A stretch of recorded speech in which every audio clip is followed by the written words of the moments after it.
ಚಾರ್ಬಾಗ್ railway ನಿಲ್ದಾಣದಲ್ಲಿ ಕುಸಿದು ಬಿದ್ದ ಪ್ಲಾಟ್ಫಾರ್ಮ್ ಶೆಡ್, ಟಿಟಿಇ ಸೇರಿ 3 ಗಾಯ. ಉತ್ತರ ಪ್ರದೇಶದ ಲಕ್ನೋದ ಚಾರ್ಬಾಗ್ ರೈಲ್ವೆ ನಿಲ್ದಾಣದ 5ನೇ ಪ್ಲಾಟ್ಫಾರ್ಮ್ನಲ್ಲಿರುವ ಶೆಡ್ನ ಒಂದು ಭಾಗ ಶುಕ್ರವಾರ ಬೆಳಿಗ್ಗೆ 8 ಗಂಟೆ ಸುಮಾರಿಗೆ ಹಠಾತ್ತನೆ ಕುಸಿದು ಬಿದ್ದಿದೆ. ಈ ಭೀಕರ ಅಪಘಾತದಲ್ಲಿ ಪ್ಲಾಟ್ಫಾರ್ಮ್ನಲ್ಲಿದ್ದ ಕನಿಷ್ಠ 2 ಪ್ರಯಾಣಿಕರು ಹಾಗೂ ಓರ್ವ ರೈಲ್ ಟಿಕೆಟ್ ಪರೀಕ್ಷಕ ಗಾಯಗೊಂಡಿದ್ದಾರೆ ಎಂದು ರೈಲ್ವೆ ಅಧಿಕಾರಿಗಳು ತಿಳಿಸಿದ್ದಾರೆ.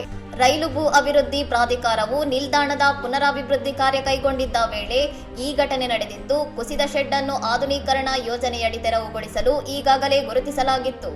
ಪುನರಾಭಿವೃದ್ಧಿ ಕಾರ್ಯದ ಕಾರಣದಿಂದಾಗಿ ಪಕ್ಕದ 4ನೇ ಪ್ಲಾಟ್ಫಾರ್ಮ್ ಅನ್ನು ಮುಚ್ಚಲಾಗಿತ್ತಾದರೂ 5ನೇ ಪ್ಲಾಟ್ಫಾರ್ಮ್ ಪ್ರಯಾಣಿಕರ ಸಂಚಾರಕ್ಕೆ ಮುಕ್ತವಾಗಿದ್ದರಿಂದ ಹೌರಾ-ಡೂನ್ ಎಕ್ಸ್‌ಪ್ರೆಸ್ ರೈಲಿಗಾಗಿ ಕಾಯುತ್ತಿದ್ದವರು ಅಪಘಾತಕ್ಕೆ ಸಿಲುಕಿದ್ದಾರೆ.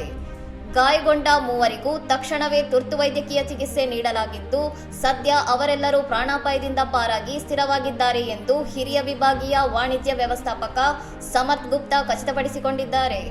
ಶೆಡ್ ಕುಸಿತಕ್ಕೆ ನಿಖರವಾದ ಕಾರಣ ಪತ್ತೆ ಹಚ್ಚಲು ಹಾಗೂ ಕಾಮಗಾರಿ ವೇಳೆ ಸುರಕ್ಷತಾ ನಿಯಮಗಳನ್ನು ಪಾಲಿಸಲಾಗಿದೆಯೇ ಎಂದು ಪರಿಶೀಲಿಸಲು ತನಿಖೆಗೆ ಆದೇಶಿಸಲಾಗಿದ್ದು, ಮುನ್ನೆಚ್ಚರಿಕೆಯಾಗಿ ಸುತ್ತಮುತ್ತಲಿನ ರಚನೆಗಳನ್ನು ತಪಾಸಣೆ ನಡೆಸಲಾಗುತ್ತಿದೆ. ಇನ್ನಷ್ಟು ಸುದ್ದಿಗಳಿಗಾಗಿ ನೋಡ್ತಾ ಇರಿ ಸೌರಂ ಟಿವಿ.